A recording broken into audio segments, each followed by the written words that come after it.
it's always kind of an expected thing when you're a guest speaker, thank you, to say it's good to be here. That's kind of an Assembly of God thing. I don't live like you folks live. I live a really different kind of a life. That doesn't mean anybody's right or wrong. It just means that we live real different. Now, you can take that any way you want to take it. I don't know why you're here. I don't know why you came here. But we live at a time, my friends, where the church is going to have to make some very dramatic decisions. I don't know enough about any of you or your church to point fingers and say, well, you should be doing this, this, or this. It wouldn't make any difference. If I knew you, I'd do the same thing. But I want to share with you some things that I have had to learn the hard way. I am not up here going to tell you something that I read somewhere or that I think may make a difference or that I think will work. It has been a long struggle in New York City. I don't know how many of you know exactly the circumstances that we live under there. I do not live in the suburbs with the nice people and then commute to the ghetto. I live in the ghetto. That's been my choice. Nobody told me I had to do it. That was my option. I took it. To me, you have to earn the right to be heard in neighborhoods like that. Otherwise, you don't know what you're talking about, and everybody there knows it. But when you live there and you slug it out, I've been stabbed twice, I've had my jaw broken, I was in a shootout 3 weeks ago. It's not a game where I live. It's not a game. It's life and death every day. When you live in that, and that becomes a part of your life, you learn to look at things just a little bit differently. A lot of things I used to think were important when I was younger, I don't think they're that important anymore. It's amazing how your perception of life changes when you watch enough people die in front of you. In the Assemblies of God in the States, we have these, are you guys going to sit up there? You all right? All right. I'm from New York. I don't like nobody behind me, so just stay right there. I don't want you sneaking up on me. It's a New York thing, you know what I'm saying? In the States, we have this, this yearly campaign that they're doing for the Decade of Harvest. You guys do the Decade of Harvest? Is that a deal over here too? Okay, all right. So we're all on the same track here. We have a yearly theme over there in the assemblies in the States. And this year's theme, as it may well be for you, I don't know, is keep the urgency. Well, that sounds like a nice theme, but it's pretty hard to keep something you've never had. And so when I get up and talk like that, obviously I don't do a lot of Decade of Harvest rallies. I'm not one of their more favored speakers. Programs alone, folks, aren't going to change a denomination. Themes alone are not going to make the difference in a community. It happens when something happens in the gut of men and women that suddenly look at life just a little bit differently. I don't know where your country is going. I really don't even know where my country's going. People blame politics. I do not blame President Clinton and her husband for that problem. I don't blame it. I think it's easy to point fingers. I think it's easy to sit back as churches and as a denomination and say, it's this, it's that, it can't be done. There's too much against it. We're up against the wall too long. It's been too hard. It's gone too far. And we justify our lack of drive, don't we? And after a while, we start believing it. And that's what's happened in the United States. I worked with former President George Bush the last year of his administration. I was invited to be on a commission of 8 people that were chosen from 18,000 people from across the United States.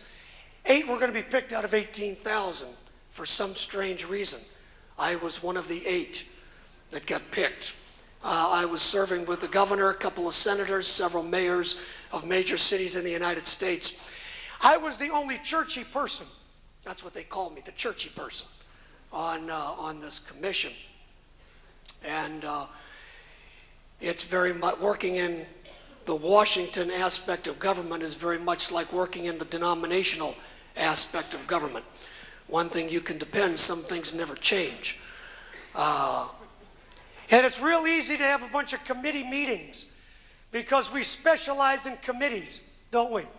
That's our middle name, committee. A committee is the unfit, appointed by the unwilling to do the unnecessary. Amen? There you have it. It's on TV. That was for you, whoever's watching. And we make all kinds of interesting statements. And we try to propitiate some kind of a warmed over concept, because the reality of it is if there's a difference going to be made, folks, in our countries, and I'll say it both, because I'm speaking to my people tonight as well as I'm speaking to you. If a difference is going to be made, someone is going to have to pay a price. And it's not going to be a collective organization. It's going to be some individuals that suddenly wake up and say, you know, something's not going well here. And that something begins to burn in your bones.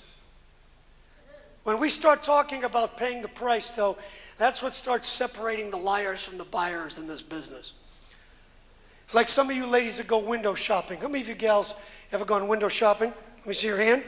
Rest of you are liars. Okay? I don't know if you have malls here. Shopping malls. You have those kind of things over here? That's too bad. You go down here to the shopping mall and you see this beautiful dress in the window. You say, boy, now stay with me here. Don't miss this. You see this beautiful dress in the window and you say, boy, I'd love to have that dress. So, and that's not even limited to women anymore. It used to be. But you go inside the dress store, you go to the dress rack, and you look at the dress, and what's the first thing you look at when you look at the dress? Price. Thank you very much. I'm glad we're all in one accord on that. You look at the price tag and you go, Now wait a minute. Stay with me here. What just changed? What just changed? The desire to have the dress has not changed. The desire to have the dress has not changed. The only thing that has now changed is you do not want to pay the price. That's what I'm talking about tonight, folks. Are you with me? Are you with me here? You see, that's what's going to make the difference here. We can all say we're going to pray for revival. Heal our land. Sounds great. Not only do we tell lies, now we sing them. And that's a little bit of a frustrating thing. It's like that song in the United States. It's a stupid song, and I don't know why we sing it. But it's a typical Assembly of God song. They sing it at missions conventions. You ever hear it? I'll go where you want me to go, dear Lord. That's a dumb song. Where are you going? You ain't going nowhere. Where are you going? You ain't going nowhere. You know it, and I know it. Don't turn this down. If I want to yell, leave it up. I'll be turning it down. That's a New York thing too, okay? We are at a time, folks, we're at the crossroads. We're at the crossroads in our countries. There's a lot more similarities in our countries than I think people want to realize. We've seen a lot of great things. You people have a tremendous heritage in this land. The Assemblies of God has a tremendous heritage. We've seen them grow into one of the most driving forces and one of the fastest growing denominations in this land. And the same thing's happening in the United States, but I'm going to tell you something. If we forget where we came from, if we forget what made us great in the beginning, we are going to go the way of every other mainline denomination that's ever come down the road. And if anybody should be aware of that, you folks should be aware of it in this country, because you've watched it happen firsthand, haven't you? History repeats itself because we're too stupid to learn the first time. And so we have to keep learning it over and over and over and over again. And some of you may not like what I'm saying tonight. Well, I got news for you. You're not going to like the rest of what I say either. So if you don't like it, get up and go now. And you won't have to give in the offering later. Make it a lot easier. Make some room for these people sitting over here. It ain't going to come easy, pal. It's not going to come easy. Because there's a price tag. It's real easy to read the newspaper. And it's real easy to be aghast. Is that an English word? Thank you. I'm doing a little homework here. To be aghast with all of the trauma and the tragedy that's happening in your country, particularly with the kids. Well, that's great. So what's going to turn the thing around? What's going to turn it around? It's going to take some people. It's not going to be everybody because I'm smart enough to know that. I've been around too long. But it's going to take some people and some churches. And some folks within the midst of the organization that will say whatever it takes. We are at the whatever it takes crossroads, folks. Whatever it takes. I don't know what that means for you. I know what it's meant for me. I can't tell you everything that it's cost me. I will tell you some. And I will pick up on where I leave off tonight, tomorrow morning. And I'll tell you some more. But when I leave here, you will not ever know the total price tag. See, that's one of the great tragedies in our society. We know the price tag of everything, but we know the value of very little. And we have a tendency to let those two concepts overlap. It doesn't overlap. I hope tonight and tomorrow, in the time that we have together, that somehow the Spirit of God, in some way, will make you look at life just a little bit differently. Just a little bit. I got in early this morning. I have not been to bed for almost 4 days, so I can't sleep well on the plane because I can't sleep sitting up, unlike some of you. But I don't do that well sitting up. So I'm going to give it my best shot tonight, and I want you to just stay with me. Stay with me for a few minutes. I came back from speaking in Tulsa, Oklahoma at Oral Roberts University, speaking there at a charismatic convention at the Mabee Center at ORU. Got a chance to talk with Oral Roberts just briefly before I went on to speak.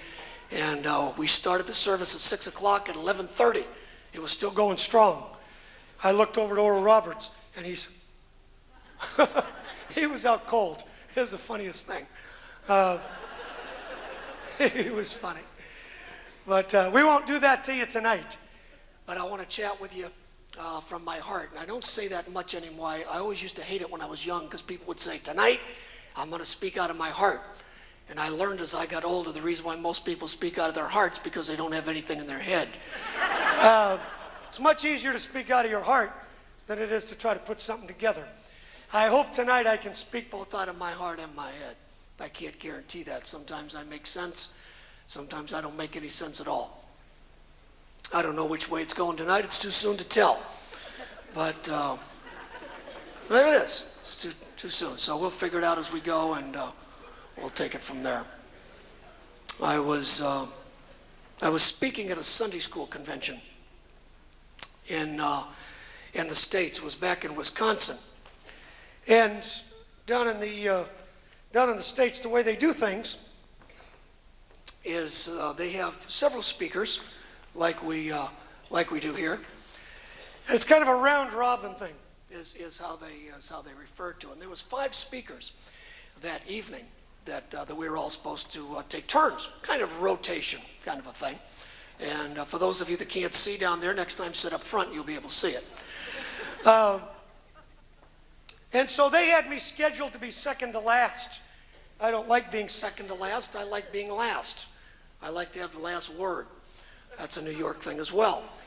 You're getting a good education here on New York, so you know how this thing works. In case you ever go there, let me know. And I was scheduled second to last, and so I talked to the fellow, the Christian ed director, and I said, I'd really like to be last. If you can trade with me, I'd really like to do that. And so he flip-flopped the other guys, so now the guy that was going to be last is now last, and I was supposed to wrap up the whole convention. Well, the fellow that is now second to last was an interesting guy. He was one of these educated Assembly of God fellas. You know the type? I have no problem with educated people as long as they're soul winners. If they're not soul winners, they're idiots. I don't care how smart they are. And I'll tell them right to their face. Well, this guy was one of these guys that had more brains and drive. And you ever met anybody like that? I guess you have, haven't you? Yeah, we all have. And so he was speaking, and he was speaking about the love of God. Interesting topic. I'm going to tell you what he was trying to say. He was speaking, the main drift of his message was that God loves everybody the same. Well, that's an interesting concept. Let me get rid of this here. I'll just lay it right here. It's a cheap suit. Don't worry about it. It's no big deal. It is. It's a Sears suit. It's a cheap suit. And so he was speaking about that God loves everybody the same. Now that sounds good, and let me tell you how this works. I don't know how it works here, but I'm going to tell you how it works in the States. If you've been in the Assemblies of God any length of time, there are certain written doctrines that we know, like our statement of faith. You know the doctrines, we know how it works. But then, for those of us that have been around a little longer, there's what I call unwritten doctrines. It's like nobody wrote them down anywhere, but if you've been around, you know how it works, you know? It's what I call Pentecostal genuflection. We know the right thing to say at the right time. I could make you think I'm the most spiritual guy you've ever met because I know how to do that. I don't do that because that's not my style. I could do it if I wanted to. I could give a message in tongues right now, and most of you wouldn't know if it was real or not. How's that grab you? Does that bother you? Good. It was meant to. I have two gifts. I drive the bus, and I make people mad. That's what I do. Some of my two gifts. And I do them very well. I could do that because I've been around the organization long enough to do that. I don't do that because that's just not my style. Anyways, this fella is saying things that are under the category of what I would call the unspoken doctrines. He was saying things that you and I have said. I know you've said them because I've said them. He was trying to make the point that God loves everybody the same by saying the ground is level at the foot of the cross. I've used that. That'll preach. He was saying things like God is no respecter of person. I've used that too. Sounds right. And to the casual listener, which unfortunately most of us are, to the casual listener, if you get something close, we don't question it. Because you don't think somebody's going to bring in a heretic per se. Some of you are questioning that at this point, I'm sure. But stay with me. Give me a few minutes. I'm going to try to bring it around. All right? And so, he's going for about an hour. I mean, he's got the Greek going.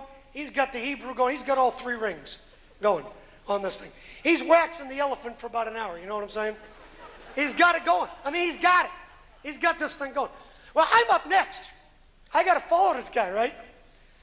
So I'm doing my best to try to come up with something that when they give me the mic, I can at least sound quasi-complimentary. Because I think that was kind of what they were expecting me to do. Well, I was mad because I live mad 90% of my life. But I think I had just gotten in a fight, too, the week before. So I was still mad from being in the fight.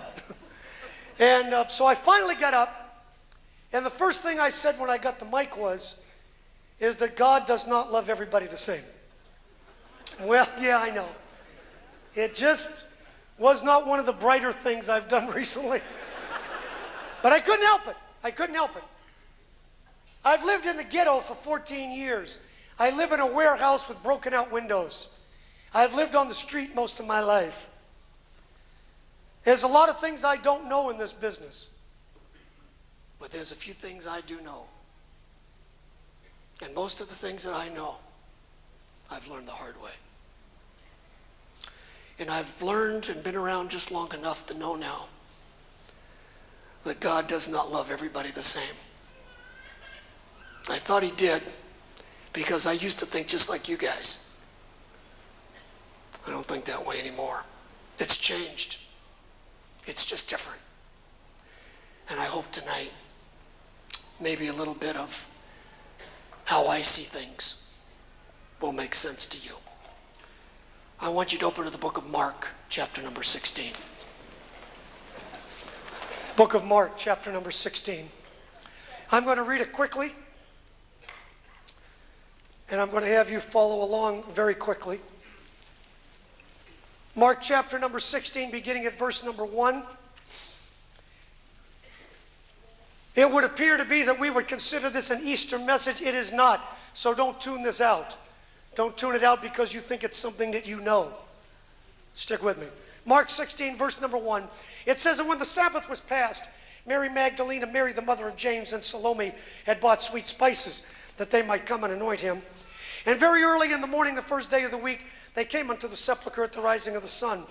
And they said among themselves, Who shall roll us away the stone from the door of the sepulchre? And when they looked, they saw the stone was rolled away, for it was very great. But entering into the sepulchre, they saw a young man sitting on the right side. He was clothed in a long white garment, and they were afraid. But he said unto them, Do not be afraid. You seek Jesus of Nazareth, which was crucified. He is risen. He's not here. Behold the place where they laid him."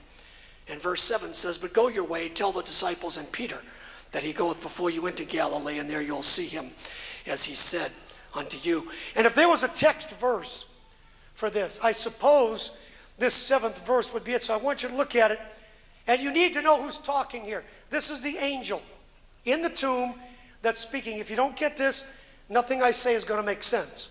So get this. This is the angel inside the tomb.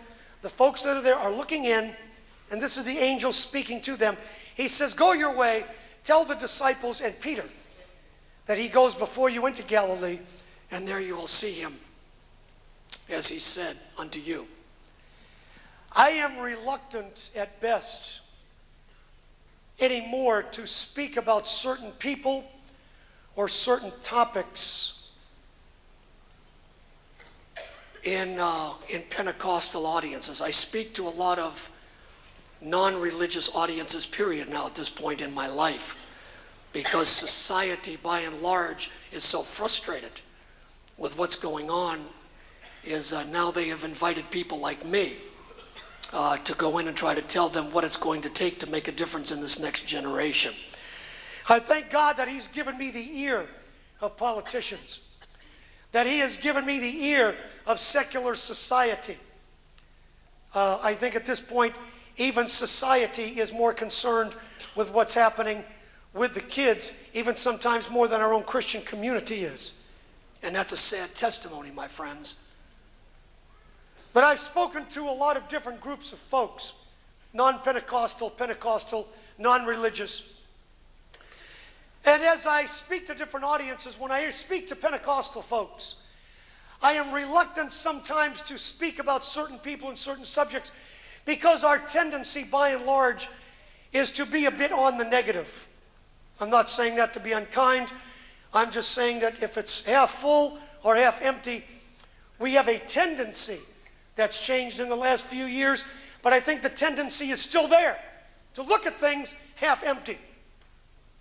I'm hoping that that change towards the more half full thinking will continue. And so when we start talking about men like Peter, I question speaking about that in a Pentecostal audience, but I felt like I wanted to tonight because I want to draw your attention to a few things, and I felt like this was the best way to do it. Because when we think of Peter, what do we think about? We think about, again, most of the time, the negative. We see a man who made a lot of commitments, a man who was very close to the Lord, said he was going to do a lot of things like a lot of Christians have a tendency to do. But when the heat is on, when the pressure is on, when words like sacrifice, that we don't hear much about anymore, when words like commitment are being used, which we don't hear about anymore either, And when all of the pressure started coming in, Peter did not do well. We don't hear much about the post-Pentecostal excitement in Peter's life. We think of Peter as kind of a guy that said a lot, had a lot of good intentions, but when the fat hit the fire, he didn't have the guts to see it through. It's the normal Pentecostal appraisal of Peter. Unfair sometimes at best, but sometimes accurate at worst. Peter had his own agenda, had his own ideas. He had his own idea of where his life was going to go. If you are under 30 in this audience tonight, you are not going to understand what I'm going to say right now. Because if you're under 30, you're stupid. That's not a bad thing. But you just don't have life experience enough to be smart. And it's not bad being stupid as long as you know you're stupid. So when you're stupid and you think you're smart, you're really stupid. So if you're under 30, just sit up and listen, and I'm going to help you. All right? But for those of us that are over 30, I will dare say, I don't want to speak for you, but I think I can speak with you. That there was a time in all of our lives when our life was going one way, wasn't it? Our life was going one way. And we thought that's the way it was going to go. And then all of a sudden you wake up one day. Guess what? Your life's not going that way anymore. And you know, you can't even figure out how it happened. You ever been there? Yeah. If you haven't, you will. Have you had that doctor's report yet? Yeah. The kids that you spend a lifetime raising, only that when they get older, they grow up to break your heart. Has that happened to you yet? I don't know. Or did maybe the person that said they would love you for the rest of their life one day comes and says, I don't love you anymore? Peter had his own ideas. He thought he was going to be Jesus' associate pastor. And realistically, that was the way it was going. It appeared that it was moving that way. All the preparations had been made, but suddenly, as it came down to what we know of now as the crucifixion week, things began to change, and Peter didn't understand it. And you know the story, and I'm not going to drag it out. And we look at things like him warming his hands around the barrel, cursing the Lord, the rooster crowing incident, the ear-whacking incident. I have no problem with the ear-whacking incident myself. I live in Brooklyn, it's all relative. I've whacked a few ears in my time. But we have a tendency to look at the negative because we see a man that was going one way, and then when the heat was on, it didn't go that way. His life didn't go that way. But for those of you that know your Bible maybe better than others, if you remember when Peter's mother-in-law was sick? Remember that? He was the one that did what? He was the one that got Jesus to come and heal his mother-in-law. Now let me say this. Anybody that wants to see their mother-in-law healed cannot be all that bad.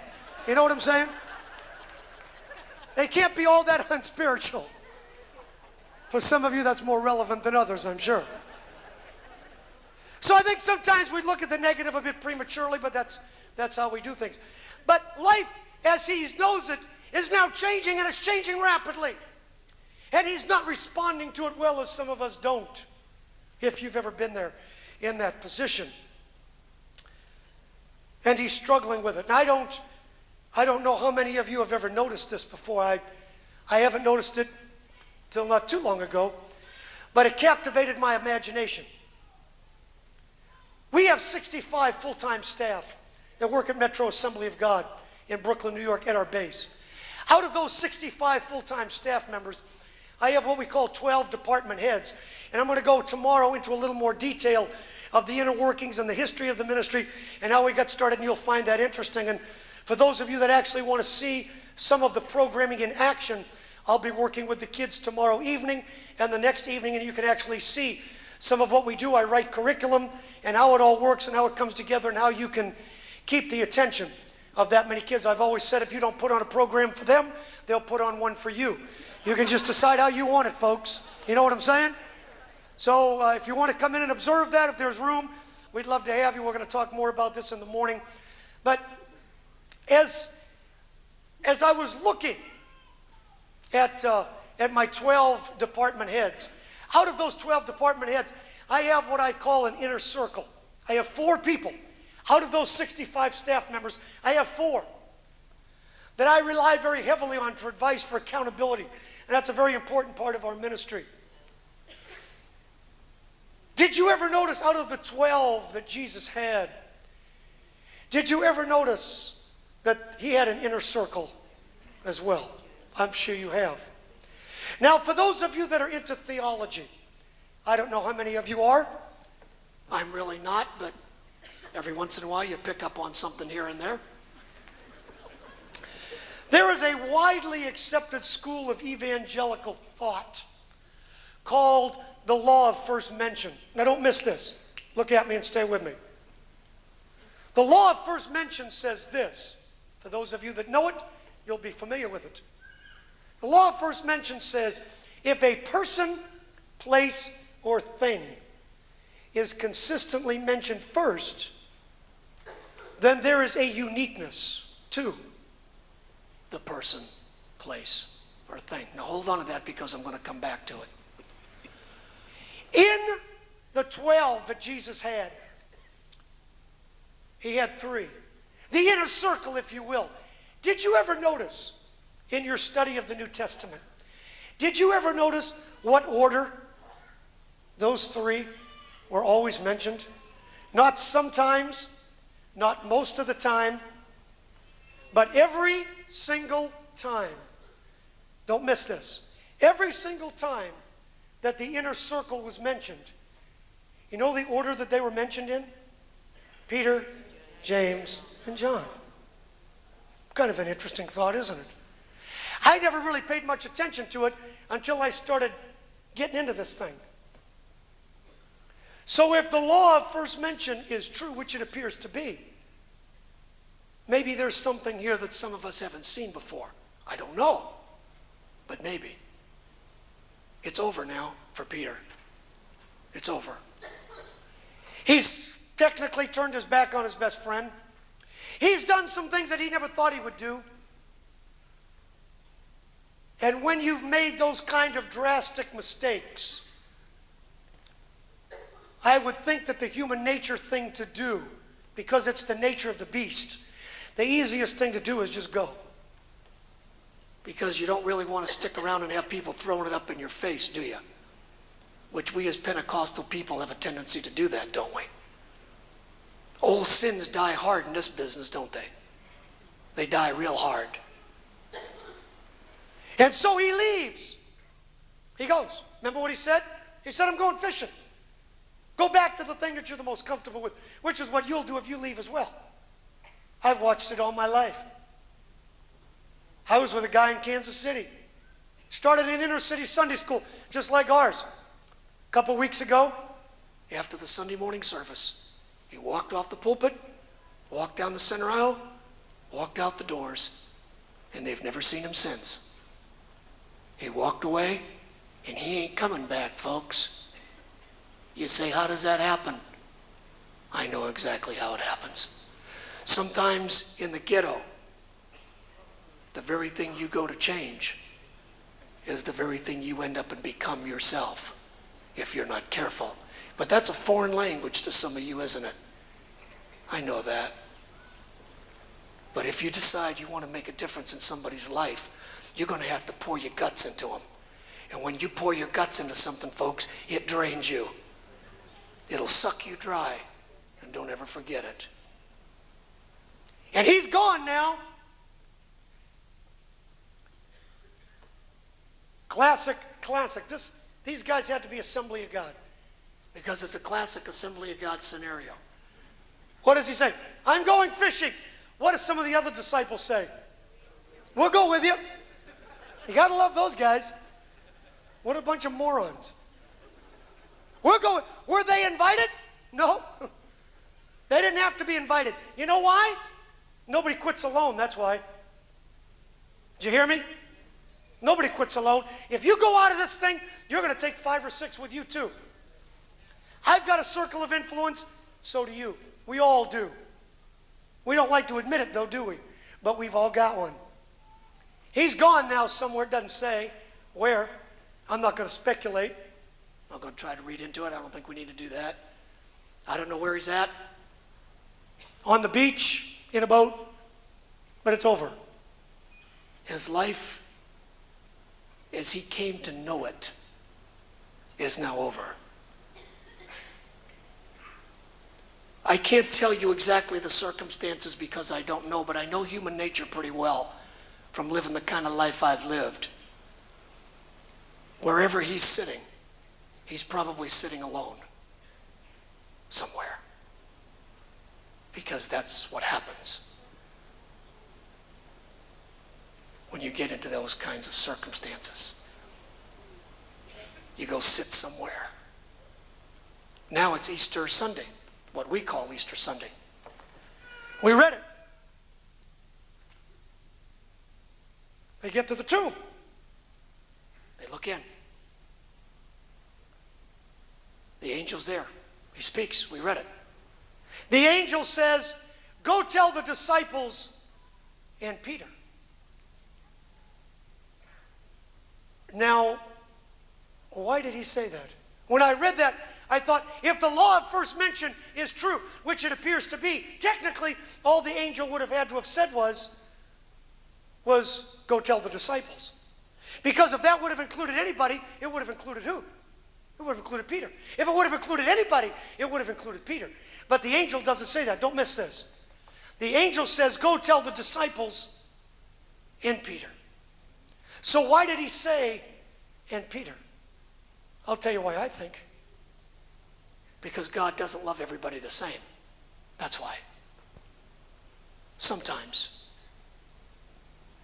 God loves some people just a little bit more at the time in their life when they need to know it the most. You with me? Tell the disciples today, but if you tell anybody, tell Peter. Because right now he's not making it. It's over for him. He thinks it's over. If you find anybody, you go find my old buddy. Because he's not doing too well. What did Jesus want to tell him? I thought about that. What did Jesus want to tell Peter at that point in time? I'm sure we could all come up with some ideas. I had some ideas. I think, first of all, God wanted him to know. I think he wanted him to know that he still loved him. Amen? After all he's done, after all he's said, after all the mess that he's created for himself and for others, I still love you. It doesn't take much to show somebody you love them, does it? But see, that's a big deal for us in Pentecost, isn't it? That's a big deal for us. We love you. We love you. Yes. We love you. Just don't sit next to me. Isn't that a classic? You see, when I was a kid, when I was 19 years old, I was the bus director of the biggest bus ministry and Sunday school in the United States when I was a teenager. I traveled pretty extensively for a kid even then. And I would travel all over the states at some of the biggest churches in America. And I always looked like a drug addict. I've always looked like this since I've been a kid. And so I'd go to these churches and I'd be dressed in my old clothes and I'd show up at the church maybe a little bit late because I was young and stupid then. And so, I'd show up and nobody would recognize me because I was in my old clothes, I was kind of blown out and nobody had recognized me. Then I'd get my suit out of the car, I'd run in the bathroom, I'd put on my suit, then I'd come back out and get ready to preach and people would recognize me from the picture. Then it was, oh, Brother Wilson, God bless you. Boy, we're glad you're here. You stinking liar. Yeah, what all of a sudden's changed? Am I more palatable now because I look something like I'm supposed to look? I'm not ever going to look like I'm supposed to look. And I do it for a reason. This keeps everybody wondering. You know what I'm saying? Just keep them guessing just a little bit. Just like some of you did when I walked out here tonight. I saw you. Looking up there. Who dat? Who dat? Come on, folks. I'm 45 years old. I've been doing this most of my life. You ain't gonna tell me nothing I ain't been told, and I've seen it all twice. I've been everywhere twice, and I've seen it all twice. I ain't gonna see nothing new here tonight. Okay? I know human nature. I know how it works. I was at a church. Here's a classic. You're gonna love this one, boss. This is a classic. I'm in Oklahoma, right? Sunday night service. See, we do Sunday school all week long. We pick up 1,000 kids at a time, bring them in to have Sunday school, take them home, go 2 blocks farther, pick up another 1,000, bring them in to have Sunday school, go 5 blocks, pick up another 1,000. We got sidewalk Sunday school going on in Harlem, the South Bronx, Lower East Side. We print flyers in Chinese, all this other stuff. So we got all this stuff's going on. So, but I have to go out every week to travel. I have to go out on Sundays to travel to raise the money to keep the thing keep it going. Because we don't generate enough money from the kids, obviously, and in the ghetto, you don't generate. We got 50 buses, 10 sidewalk Sunday school trucks, 50 buses. They're like having 50 old junk cars. They won't start. Then when they start, they won't stop. Typical church bus. You know how it goes. Doesn't change, folks. Nothing changes. You know what I'm saying? So I visit my bus route on Friday, and I drive my own bus on Saturday. I leave every Saturday night to go preach somewhere. Out, take an offering like we're going to do here to meet certain needs so the thing can keep going. So, Sunday night service, right? I'm setting up the book table. It's outside, it's in Oklahoma, setting up the book table. Choir's practicing, and I'm going to use a generic word. I don't normally use this word, but I'll use it because everybody knows what it is. A bum walks in, okay? Your generic bum, okay? We all know what that is. So this bum walks in, right? And he sits back here at the back. He's not doing nothing. He's just listening to the choir, okay? He's got his backpack. He's just chilling out, listening to the choir. You know what that word means? Duh. Okay. I'll try to keep it more European, so you guys kind of stay with me here. So he's sitting back here, and here it comes. I see an usher. I'm setting up the book table. Here's the bum. Here's the choir. And I see an usher. Here he comes. Ushers have honing devices. Have you ever noticed that? Because they all went to the same school. See? Here they come. It's like the Board of Demons. Okay. They all went to the same school. All right. Here we go. Here comes the usher. I watch him. So I'm standing back. I'm just going to watch this. I know what's going to happen, but I got to watch it.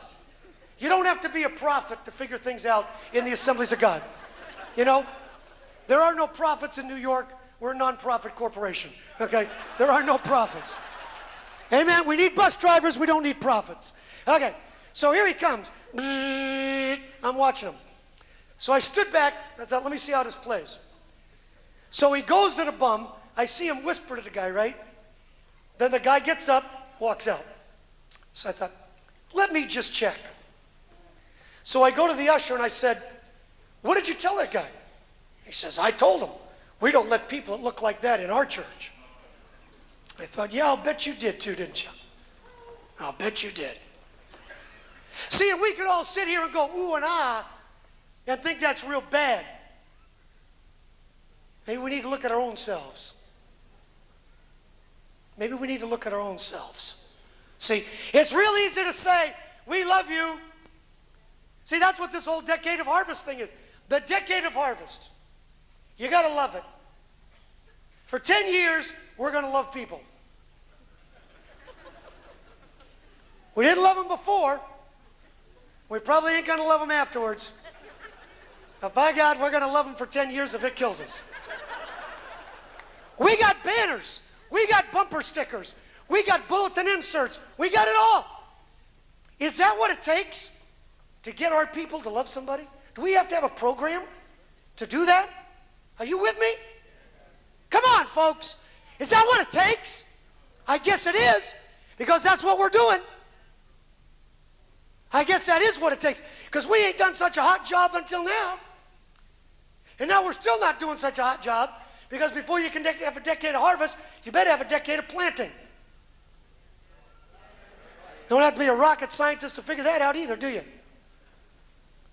You can't harvest something, folks, if you didn't plant it first. Is it me? I don't know.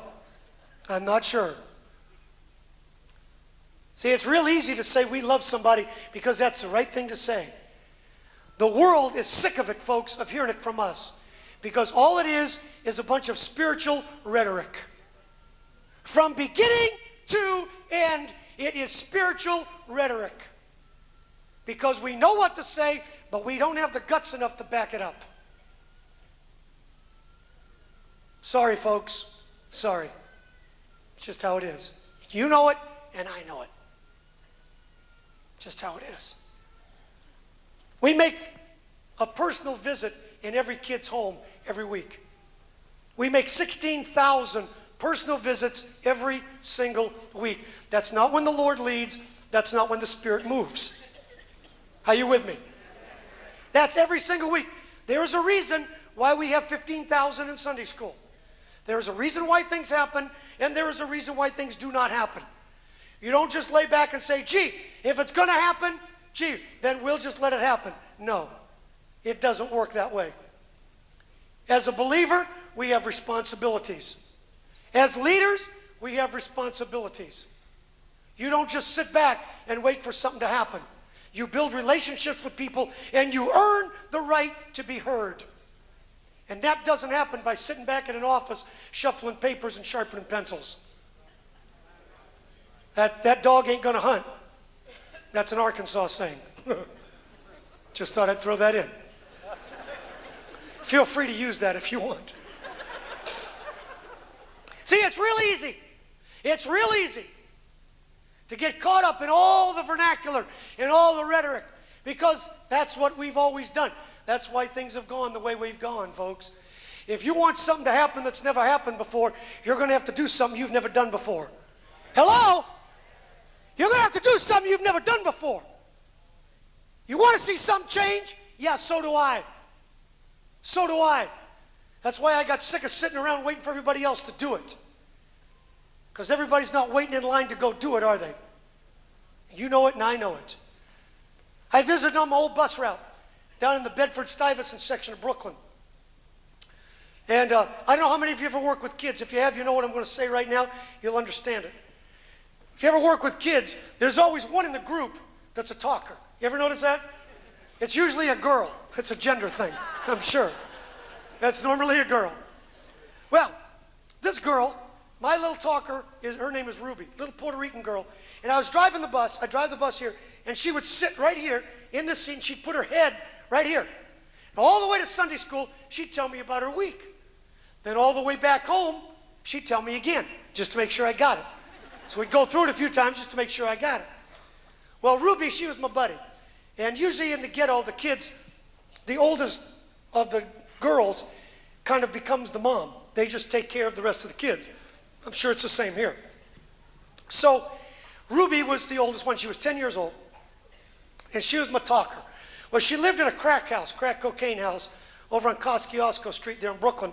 They had a big shootout one night. Some guys came, firebombed the building. Nobody got hurt, but she had to move. And she'd ridden my bus for several years, but now she moved to someone else's bus route. And I hadn't seen her for a while. And we, again, you know, we do it in shifts. We pick up 1,000, 1,200 at a time, as I was saying. And in between the 10 o'clock session on Saturday and the 1 o'clock session, I used to eat at McDonald's. We don't anymore because somebody blew it up. I hate it when they blow up the McDonald's. Somebody got mad and just firebombed the thing, just blew it up. So now I got nowhere to eat. Oh, thank you very much. I didn't even eat anything for lunch. Here, a salad. You guys eat salad here all the time? Are you guys into salad? Somebody make me a sandwich for tomorrow, all right? Some of you ladies take it upon yourself to make me a sandwich. I wanted to throw that in before I got much farther. So I'm sitting at the McDonald's, right? Well, I didn't know it, but Ruby moved behind the McDonald's. So I'm sitting there eating, and she's waiting for her bus. So she sees me, and she just goes berserk because she hasn't seen me for a while. So obviously, she has a lot to catch up on. Okay? You know how it goes. So she leaves her brothers and sisters over here. She runs over. She gets on the bus. I'm eating my hamburger. And she's just going off on the whole thing, how the building got firebombed and the drug dealers were shooting it up. And it's just a big mess. But her glasses had gotten broke. The right frame of her glasses had cracked. And so as she was talking, the right lens would fall out onto the floor of the bus. And she'd pick it up and pop it in. And a few sentences later, it would fall out again. Then she'd pick it up. So the whole conversation is like this, watching her do this with this lens. So it's getting late, and she says, and she talks real fast. She says, I gotta go. I said, okay. So she jumps off the bus and she runs over, and she's standing with her brothers and sisters, waiting for her bus.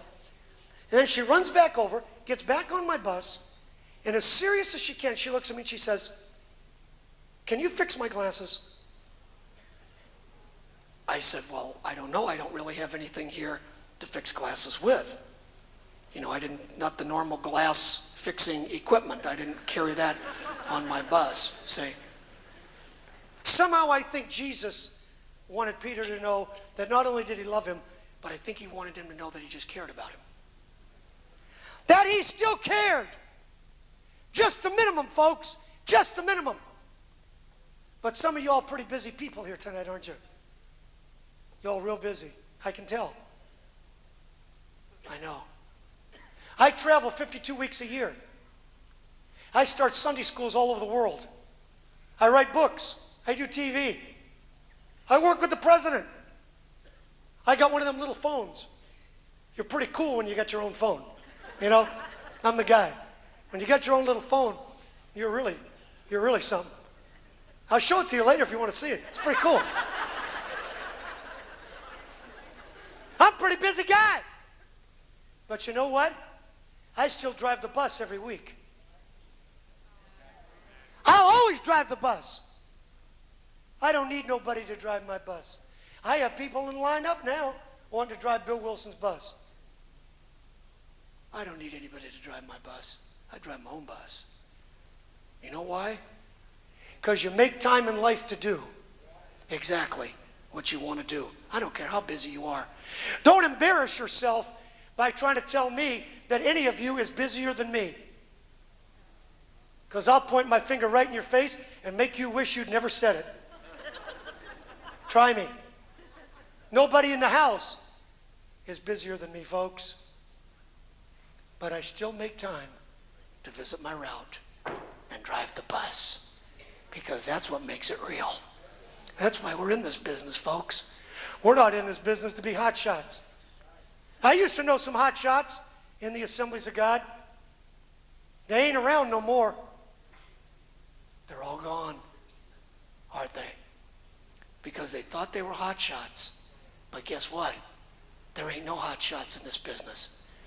It's just a bunch of regular people that want to make a difference. That's what makes it. She said, can you fix my glasses?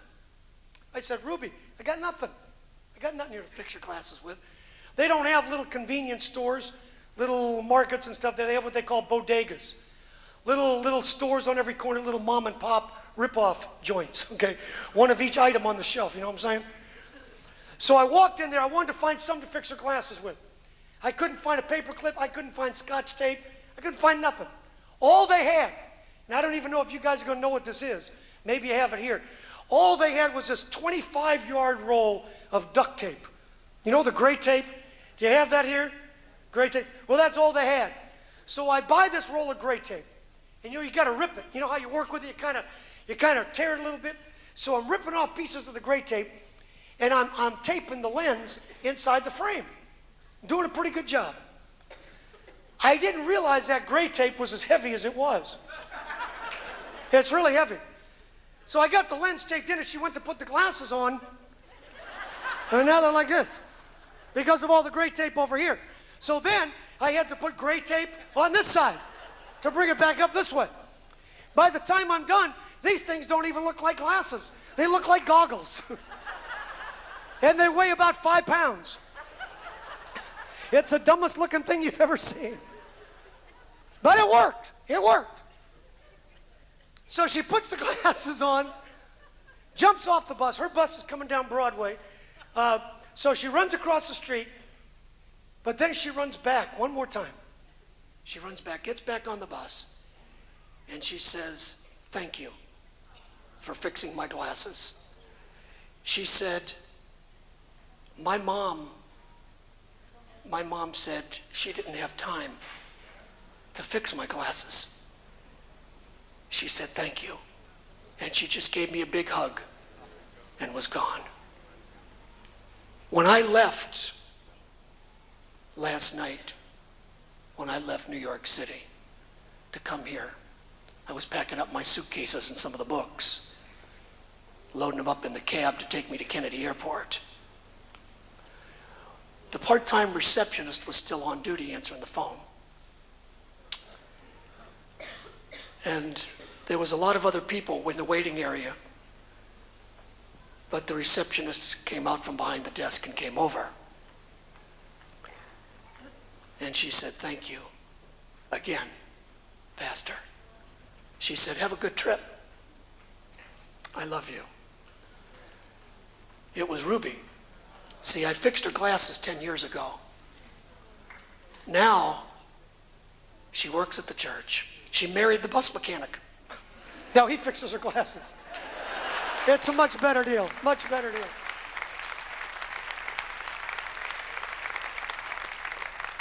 Didn't take much, did it? Didn't take much. But some of y'all are too busy to do that kind of stuff, aren't you? You don't have time for that kind of stuff, do you? I know. I don't either. I know. I think he wanted him to know that he just cared. Just cared. Tell the disciples today, but if you tell anybody, tell Peter, I still care. When I picked that little boy up off the street in the housing projects in Brooklyn, his mother was a drug addict, and she left him alone. He was sitting in one of the worst buildings on DeKalb Avenue. I got him a piece of pizza because he said he was hungry. I don't know how many of you have ever been hungry much in your life. When I was a little boy, I was hungry a lot. For a very long period of time. If you've never been real hungry, you don't know what that feels like. And I sat with him from 3:30 until 10:30 at night, waiting for his mother to come home. And when he saw his mom, he went to run over to jump in her arms. He was excited. She's a drug addict. But he ran over and he was going to jump in her arms. And when he went to jump, because he was glad to see her, closed-fisted like this, she just hit him right here in the side of the face. He's laying in the parking lot crying. She's cursing. She's high on drugs. I walked over there. I said, "Listen, I fed him. It's okay. Everything's fine. I'll pick him up for Sunday school tomorrow." She grabbed him right here under the arm, snatched him up, and she's dragging him across the parking lot. Kid's 6 years old. She's dragging him across the parking lot. As she was dragging him away, with the other hand, he just waved to me. And he said, "I love you, Pastor Bill. I'll see you tomorrow for Sunday school." Tell the disciples today. But find somebody that doesn't think that anybody cares. That doesn't think that they care. You see, when I was the little boy, and you don't know this unless you've read the book, then you know. But when I was the little boy, it was me and my mom walking down the street. And we sat on a culvert going over a drainage ditch. And she looked at me and she said, "I can't do this anymore." She said, "You wait here." And she got up and walked away. And I sat there for 3 days. And she never came back. And I didn't know what to do. And so I just sat there. And after 3 days, a man, he just happened to go to the First Assembly of God church in town. Isn't that amazing? He saw me. And he stopped and he picked me up and he got me some food. And he paid my way to the Assembly of God youth camp. And that Wednesday night, as a boy, I got up, I sat back there, I got up and I walked right down the aisle and I knelt right over there. And on Wednesday night, as a little boy who hadn't eaten for days. His mother was gone. I asked Jesus to come into my heart on that Wednesday night. You say, how did God call you to New York, Bill Wilson? Everybody asks me that. I do all the Christian television shows. They're always looking for unusual guests. That's why I get to do them. And they always ask me, tell us, Bill, how did God call you to New York? And when I say God never called me, we have to go to a commercial. Because they don't know what to say. Yeah. I'd like to tell you God called me. I'd like to tell you God spoke to me, because that's the right Pentecostal thing to say. I know that. I know the right things to say, folks. I'd like to tell you God called me. He didn't. I'd like to tell you I had a perfect plan when I went to New York. I'd like to tell you I had the call of God to go there. I didn't. To me, the need is the call. If you see a need and you can fill that today, that's the call of God for you today. When that man picked me up off the street when I was a kid, I'm glad he didn't have to pray about what he needed to do. Amen? He didn't have to pray about what he needed to do. He just saw a little boy that nobody else wanted. And that was the call of God for him that day. That's why I do what I do today. Tell the disciples today. But if you tell anybody, tell Peter. Nobody cares about him today. But last, I think he wanted him to know there was forgiveness. Just forgiveness. After everything he said, all that he'd done, all the mistakes, there's forgiveness. The kid I'm holding on the cover of the hardback book, the little Puerto Rican boy, his name is Alex. His father is in Rikers Island prison tonight. He's in jail for murdering a prostitute. He's doing life. The little boy still does not know. He's my buddy. He's my buddy. His mother started riding my bus when she was 11 years old. When I heard about the husband, when they caught him, I ran to their house. I told Millie's mother, I said, let me see Millie, I need to talk to her. She said, she's not coming out. I said, what do you mean she's not coming out? She said, she's too embarrassed. She doesn't want to see you. I said, tell her I need to see her. She said, she's not coming out. I said, you tell her I'm sitting right here on the stoop until she comes out. And usually when I say stuff like that, everybody knows that's pretty much how it's going to go. Well, I sat there for an hour and she wouldn't come out. So I thought, okay. So I started to sing. That usually brings some kind of a response. I can barely talk, let alone sing. So she came out. And she said, why are you here? I said, why do you think I'm here? I said, I know what happened. Let's try to figure out what are we going to do for the boys? What can we do? Let's start making a plan. And she just lost it. She said, how can you forgive us after all you've done for us? Don't miss this. She said, after all you've done for me, the boys, and Alex, how can you forgive us? I said, that's what we do. Or is it? I don't know, is it? I don't know.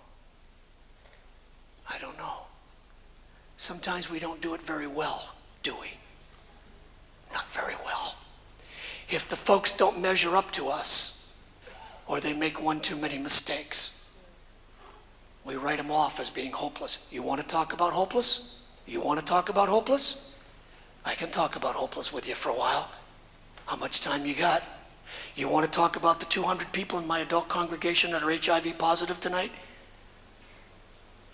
Well, you watch them come in, you watch them walk the aisle, you watch them get saved, and then you watch them die. How much time you got, pal?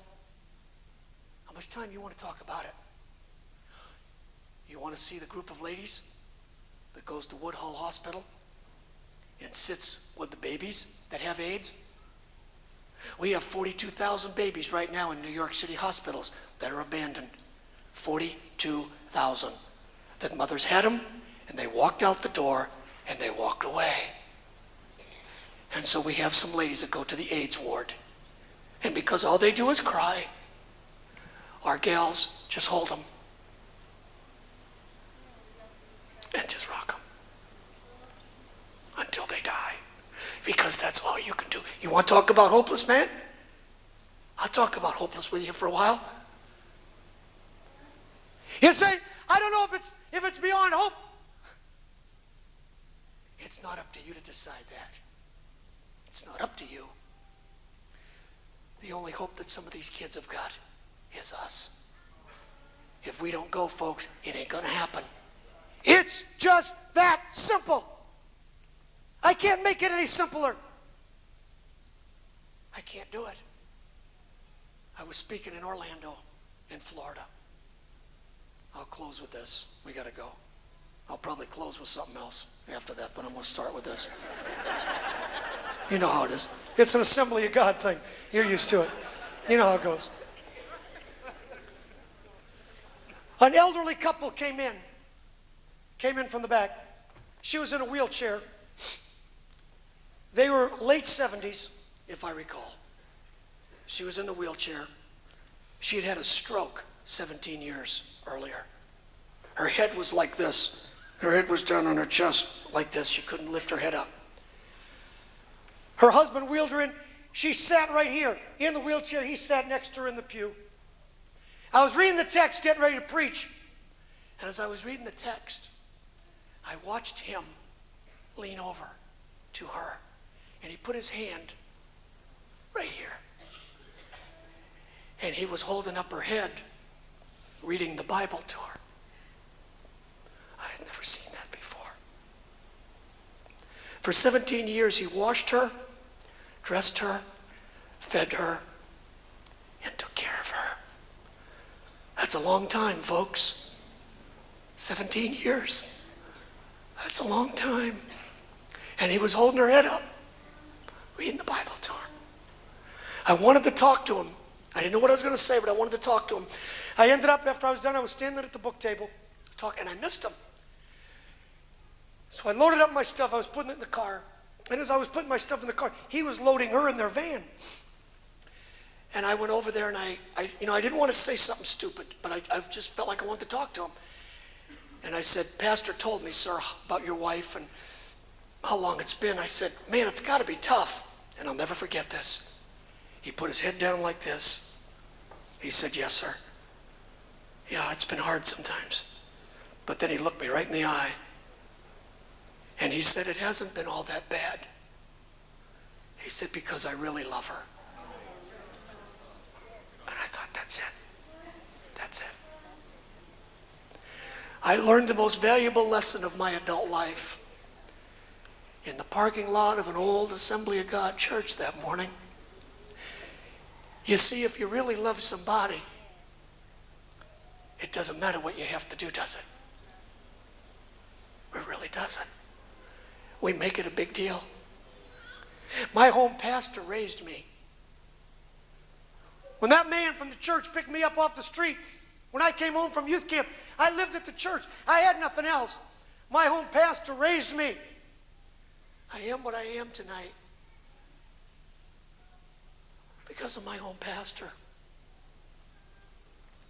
I owe him. I owe him.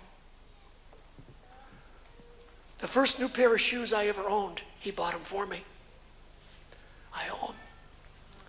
And the day he committed suicide was the hardest day of my life.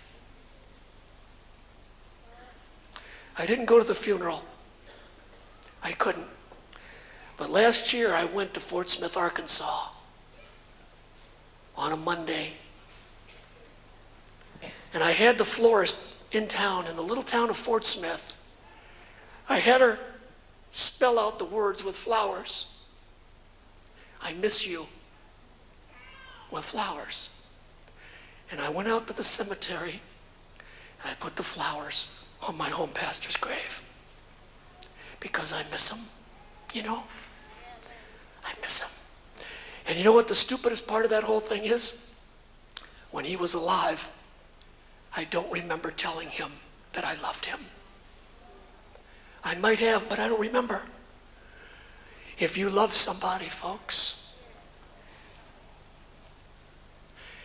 If you love somebody, tell them, show them, okay? Because there will come a day you will not be able to tell that person anymore. I live where I live today, and I've fought the battles that I fought for one reason. Not because it's been fun, not because somebody said you better go do it. But when I drove my bus Saturday,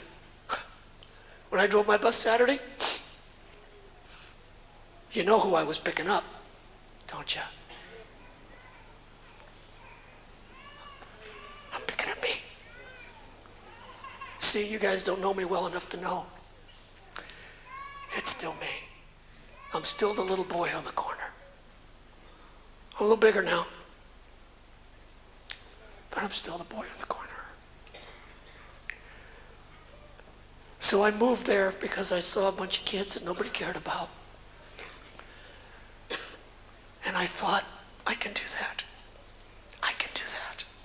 I'm not the smartest guy you'll ever meet. I'm not the greatest preacher you'll ever hear. I'm not well educated. It's just me. It's just me. But I saw a bunch of kids that nobody else wanted. And I said, if somebody doesn't do something, they're gone. It's over. And so I went.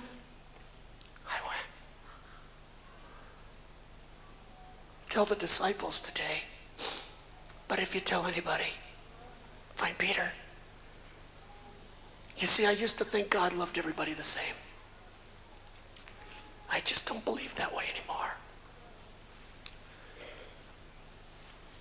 Ruby, I think God loved her a little bit more at the time when she needed it.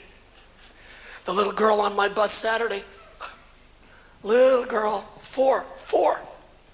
She stands like this every week by herself on the corner of Jefferson Avenue and Central.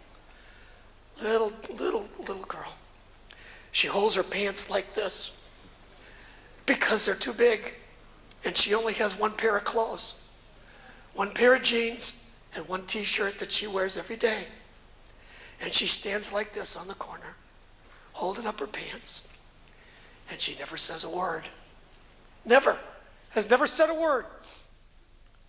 This past Saturday, she was getting off the bus, and I say, bye, hon. And she never says goodbye, never says hello. Nobody's ever with her. She gets on and off by herself. And she stops right here, and she's never done that. This was just this past week. And she stopped, and she's about head level. You know, when I'm sitting down driving the bus, she's about head level. And she just looked at me, and I was, well, okay. And she said, you're coming back next week, right? I said, yeah. And she said, good. She said, I really like Sunday school. She said, and I like you too. She said, I'll see you next week. And that was it.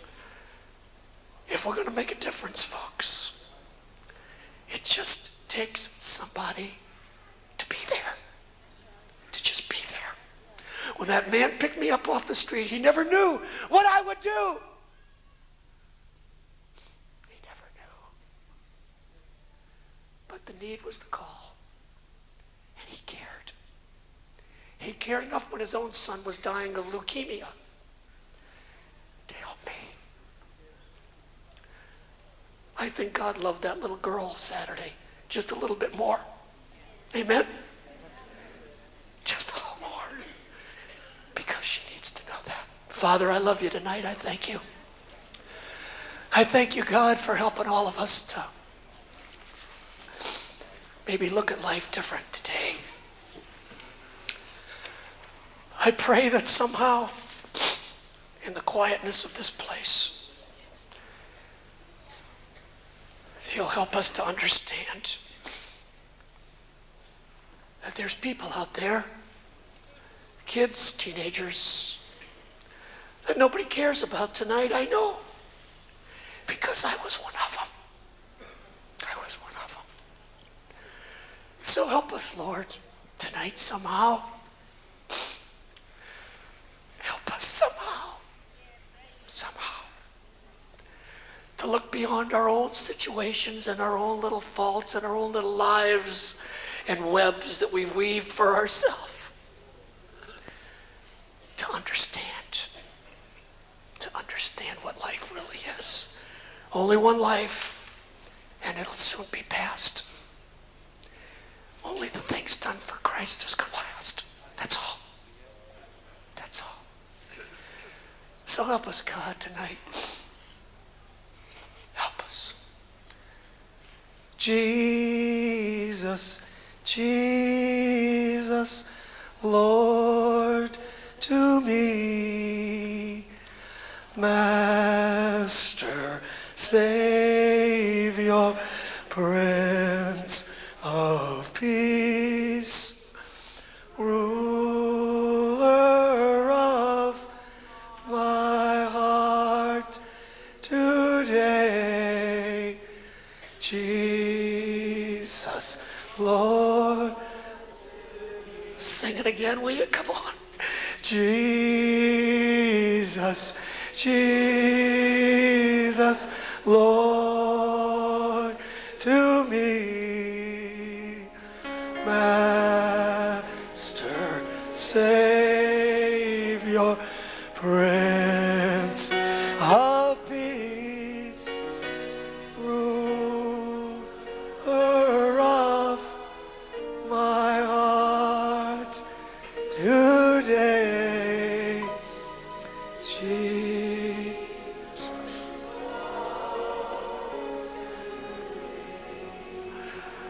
Ruler of my heart today, Jesus, to me. So somehow help us, God. Help us. Help us. I want to thank all of you for sticking with me tonight. Thank you for inviting me. All of you that just play. I like that song. And I ask you to pray for us. We got a long ways to go, folks. Long way to go. Me and you both do, if we're going to make a difference. Okay? I'm going to be hanging out up here for a while if you want to chat, or we have the usual potpourri of Assembly of God missionary paraphernalia. Because in reality, some things never do change, do they? I know how it goes. I tell everybody, you ever in the neighborhood over there? Stop by. Just don't get out of your car and ask for directions. God bless you. I love you.